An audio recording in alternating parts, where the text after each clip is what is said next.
Le peuple de gauche a donc voté une première fois. Dans les bureaux de vote de la Maison pour tous à jouer, il n'y avait certes pas la foule, mais un flot régulier de votants en début d'après-midi. Le leitmotiv ici, c'est que non, tout n'est pas perdu pour la gauche à 3 mois de la présidentielle. Me dire que la gauche ne sera pas au premier tour, éliminée au premier tour, j'y crois pas spécialement. Je ne suis pas persuadé que Marine Le Pen arrivera largement en tête, que Fillon arrivera largement en tête. Moi aujourd'hui, tout est jouable.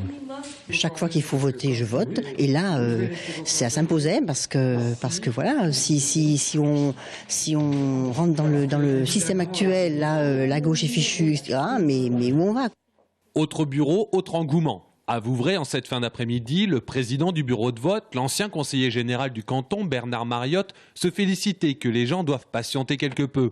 Signe, selon lui, que cette primaire dite de la Belle Alliance n'est pas un fiasco.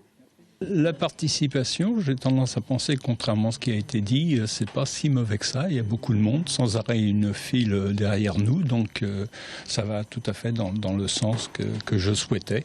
Au total, 17 214 personnes ont voté au premier tour de la primaire de la gauche en Indre-et-Loire, dont, il faut le signaler, 114 qui ont donné 1 € de contribution pour voter blanc.